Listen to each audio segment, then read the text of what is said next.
I was the matron of honor at my childhood friend Lena's wedding when her future mother-in-law, Victoria, suddenly stood up in the middle of the ceremony and announced she had something urgent to share. The whole chapel fell silent. Lena's face drained of color. Victoria strode down the aisle wearing this triumphant, poisonous smile and lifted her phone. "Before my son ruins his life," she said, "everyone here needs to see the truth about the woman he's marrying."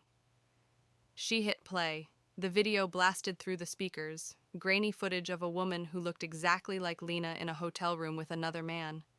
It was explicit, loud, and horrifying. Lena broke down immediately, shaking her head, whispering, "That isn't me," to her fiancé, Ethan. But the resemblance was uncanny. Ethan stared at the screen, confused at first, then furious. "Lena, is this real?" he choked out. She tried to speak, but she couldn't even breathe. Guests were already lifting their phones, recording everything like vultures. Her parents looked shattered. Victoria looked thrilled.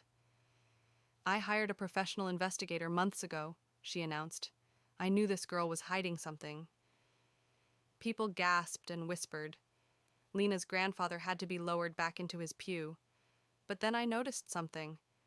The timestamp on the video claimed it was filmed the previous Thursday. Except Lena had been with me that entire day. We were attending my aunt's memorial service in Ravenport, a different city altogether, sharing a hotel room. I grabbed Victoria's phone and looked closer. The woman in the video had a small crescent moon tattoo on her shoulder. Lena has never had tattoos. I grew up with her.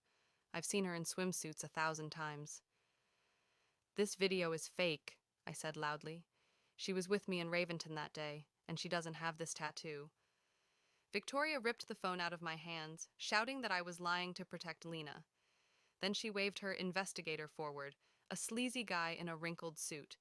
He started rambling about how he'd followed Lena to a hotel downtown. So I asked him, "Which hotel?" "The Grand Royale," he said confidently. "There is no Grand Royale in our city. Never has been." I pulled up the map on my phone and showed everyone.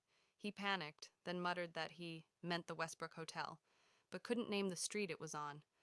That's when Lena finally found her voice. "Victoria, you paid someone to make an AI deepfake of me. This is illegal and disgusting." She turned to Ethan. "I never cheated on you. I've never even stepped foot in that hotel." Victoria started shrieking, insisting we were conspiring against her. But the fake PI was already trying to slip out the back.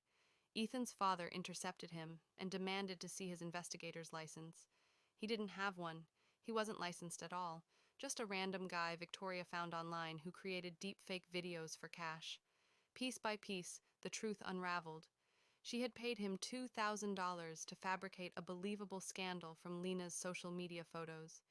She'd even coached him on little details about the city, but he'd botched the hotel name. Ethan looked at his mother with pure horror. "You tried to destroy the woman I love," he said. "You are never speaking to her, or to our future children, again." Victoria collapsed into tears, insisting she was protecting him. But no one cared anymore. Ethan's brothers escorted her out of the chapel. The fraudulent video maker was arrested for impersonating a licensed investigator and for creating malicious deepfake content. The ceremony eventually continued, and Lena and Ethan married.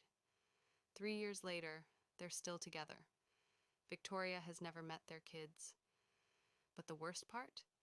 Some guests still believe the fake video was real, even after it was debunked on the spot.